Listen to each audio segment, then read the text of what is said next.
नमस्कार दोस्तों स्वागत है आप सबका आपका अपना यूट्यूब चैनल सूरज शाहदेव में। मैं हूं सूरज शाहदेव। दोस्तों आज इस वीडियो के माध्यम से हम चर्चा करेंगे उत्तराखंड की राजनीति के बारे में। पिछले 10 मार्च 2021 को वहां त्रिवेंद्र सिंह रावत को मुख्यमंत्री के पद से हटाकर तीरथ सिंह रावत को वहां का नया मुख्यमंत्री बनाया गया था। लेकिन चूँकि तीरथ सिंह रावत जो है वो एक सांसद हैं, वहाँ के विधायक वो नहीं हैं, जिस कारण संवैधानिक बाध्यता के कारण उन्हें 6 महीना के भीतर या तो उच्च सदन या तो नीच सदन या तो विधान परिषद या विधानसभा का सदस्य के रूप में निर्वाचित होना बाध्यता थी। हालांकि दोस्तों अगर हम देखें अभी तो चुनाव आयोग ने उपचुनाव कराने से कोरोना काल को लेकर के साफ साफ उहापोह की स्थिति में देखी जा रही है।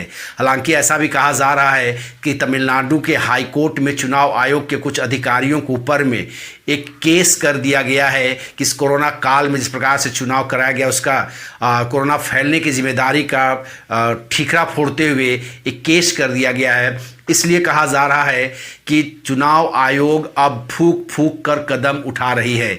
यानी कि अभी कुछ राज्यों में कुछ उपचुनाव होने हैं, उसमें उत्तराखंड के 2 सीटों के लिए उपचुनाव होने थे, यूपी के कुछ सीटों के लिए 5-6 सीटों के लिए उपचुनाव होने हैं, वहीं पश्चिम बंगाल के भी कुछ 5-6 सीटों के लिए उपचुनाव होना निश्चित था। लेकिन चुनाव आयोग चुनाव कराने से अभी हालांकि साफ साफ या लिखित ऑफिशियल कोई ऐसी जानकारी चुनाव आयोग के तरफ से निर्गत नहीं किया गया है दोस्तों। लेकिन ऐसी खबरें उड़ रही है कि चुनाव आयोग अभी जिन राज्यों में उपचुनाव बाकी है, विधायक या सांसद के चुनाव बाकी हैं, वैसे राज्यों में उपचुनाव कराने से कतरा रही है या कराने की जिम्मेदारी नहीं ले रही है, रिस्क नहीं लेना चाहती इस कोरोना काल के कारण।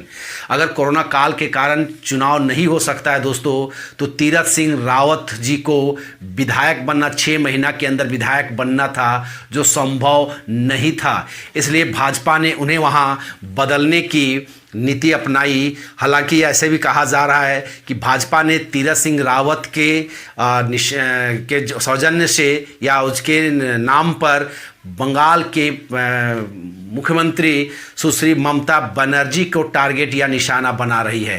हालांकि ममता बनर्जी भी वहाँ पर मुख्यमंत्री हैं तो वो किसी भी सदन का वहाँ पर वो सदस्य नहीं है।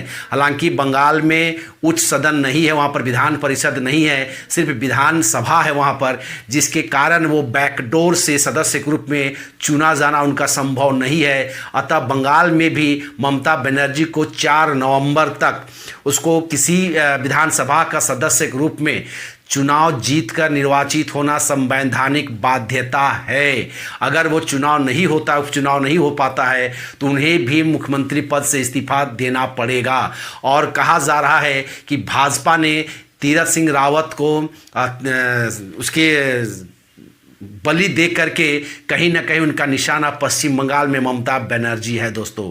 हालांकि अभी उत्तराखंड में किसको सीएम बनाया जाएगा, अगला सीएम किसे नहीं, इसको लेकर के वहां अभी 3 बजे इसकी फैसला किया जाएगा। नरेंद्र सिंह तोमर जी को पर्यवेक्षक के रूप में वहां पर भेजा गया है और आज उत्तराखंड के राजधानी देहरादून में 3 बजे भाजपा विधायक दल की वहां पर बैठक रखी गई है और उस पर विधायक दल के नेता या मुख्यमंत्री का चुनाव वहां पर किया जाना है।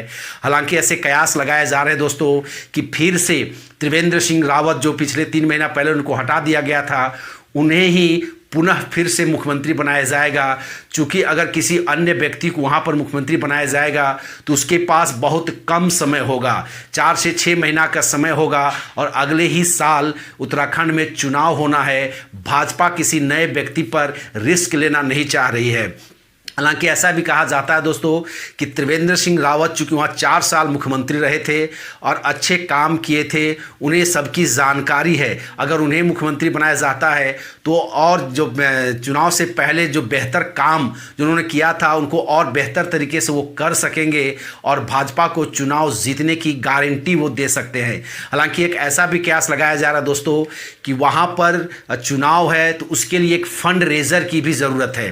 तो वहाँ पर फंड की कौन व्यवस्था ज़्यादा बेहतर रूप से कर सकता है, तो इसमें त्रिवेंद्र सिंह रावत जी फिट बैठते हैं उनके साथ ही साथ और एक नेता जो वहाँ ब्राह्मण समुदाय से आते हैं, मदन कौशिक जी का नाम आ रहा है। मदन कौशिक जी भी एक अच्छे फंड रेजर हैं और वो भी पैसे की उगाही वहाँ कर सकते हैं ताकि वहाँ पर अच्छी तरीके से चुनाव कराया जाए। उनके बिजनेसमैन से अच्छा पटता है, उनके अच्छा संपर्क है। अगर वह भाजपा के लिए वहाँ पर चुनाव खर्च के लिए वो चंदा की इकट्ठा कर सकते हैं। इसको लेकर के मदन कौशिक जी का भी नाम पर चर्चा की जा रही है। हालांकि मुझे जहाँ तक लगता है दोस्तों, फिर से वहाँ पर त्रिवेंद्र सिंह रावत को ही मुख्यमंत्री बनाया जाएगा, क्योंकि वो अनुभवी हैं और 4 साल मुख्यमंत्री भी रहे हैं। चूंकि उनको हटा करके फिर से उसके बिना भाजपा का चुनाव में जा रही थी, तो कहीं ना कहीं एक गलत संदेश गया था दोस्तों। लेकिन समय रहते उसे भाजपा ने सुधार लिया है और फिर से त्रिवेंद्र सिंह रावत को ही मुख्यमंत्री बना करके भाजपा चुनाव में जाना चाहेगी दोस्तों। लेकिन बंगाल का क्या होगा दोस्तों? बंगाल में ऐसी कोई ये नहीं है अगर वहाँ पर उपचुनाव नहीं हुआ, क्योंकि ममता बनर्जी अपने पुरानी सीट से फिर से वो चुनाव लड़ना चाहती थी और अपने एक विधायक को इस्तीफा दे करके उस सीट को उन्होंने खाली करवा दी है और चुनाव लड़ने की वो सपने पाल रही थी। हालांकि वहाँ पर देखा जा रहा है दोस्तों, जिस प्रकार से पोस्टपोल हत्याएँ हो रही है या बंगाल में संविधान का किस प्रकार का पालन नहीं किया जा रहा है। बंगाल के मुख्यमंत्री, चाहे वो गृह मंत्री हो, केंद्र के गृह मंत्री हो, प्रधानमंत्री को आए दिन उनके बेइज्जती करते रहते हैं। राज्यपाल को भी वो वहाँ वैल्यू नहीं देती है, आए दिन उनके खिलाफ भी बयानबाजी वो करती रहती हैं। तो वहाँ पर अभी जो घटनाएं घटी हैं, हत्या की घटनाएं घटी हैं, इसको लेकर के बंगाल की हाई कोर्ट ने भी बंगाल सरकार की आलोचना की है। तो सुप्रीम कोर्ट ने भी वहाँ पर राष्ट्रपति शासन लागू करने की याचिका को सुनवाई के लिए स्वीकार कर लिया है दोस्तों। इससे साफ जाहिर होता है कि चाहे वो राज्यपाल हो, चाहे हाई कोर्ट हो, चाहे सुप्रीम कोर्ट हो, चाहे केंद्र सरकार हो, चाहे आपका ह्यूमन राइट्स कमीशन हो, जो वहाँ पर जांच के लिए गई थी, उसके ऊपर भी वहाँ पर हमला किए गए थे, उनको भी वहाँ पर काम नहीं करने दिया गया है। इस तरह से एक प्रकार से पूरा माहौल जो है बंगाल का, वो ममता बनर्जी के खिलाफ है और वहाँ राष्ट्रपति शासन लागू करने के सारे अहर्ताएँ को वो पूरा कर रही है। और मुझे लगता है केंद्र सरकार यह रिस्क खुद नहीं लेना चाह रही थी कि केंद्र सरकार वहाँ राष्ट्रपति शासन लागू करके भाजपा अपने आप को बदनामी से बचाना चाह रही थी। इसलिए वो चाहती थी कि सुप्रीम कोर्ट का ही वहाँ पर आदेश हो, और मुझे लगता है कि बहुत जल्द सुप्रीम कोर्ट का ही वहाँ पर आदेश हो सकता है कि वहाँ पर राष्ट्रपति शासन लागू किया जाए। अगर राष्ट्रपति शासन अभी वहाँ लागू नहीं किया जाता है दोस्तों, तो मुझे लगता है कि ममता बनर्जी को इस्तीफा देने के लिए केंद्र सरकार भी चुनाव कराने में मौन धारण कर लेगी और पूरी तरीके से बॉल जो है वो इलेक्शन कमीशन पर, चुनाव आयोग पर डाल देगी और चुनाव आयोग को छोड़ देगी कोई सर कराए या ना कराए। लेकिन जहां तक मुझे खबर है दोस्तों, इलेक्शन कमीशन चुनाव कराने से वहाँ कतरा रही है या उपचुनाव कहीं नहीं कराएगी। और अगर उपचुनाव नहीं कराती है दोस्तों, तो ममता बनर्जी के लिए भारी मुसीबत का सामना करना पड़ सकता है उनको। हालांकि ऐसा कहा जा रहा है कि ममता बनर्जी अपने भतीजे अभिषेक बनर्जी को मुख्यमंत्री बना सकती है, लेकिन अभिषेक बनर्जी भी विधायक नहीं है, वो भी सांसद हैं और लगातार 2 बार बिना निर्वाचित हुए किसी भी विधानसभा का सदस्य बने हुए किसी व्यक्ति को वहाँ पर मुख्यमंत्री नहीं बनाया जा सकता है। अतः मुझे लगता है कि ममता बनर्जी को किसी अन्य व्यक्ति पर भरोसा करके उसे मुख्यमंत्री बनाया जा सकता है।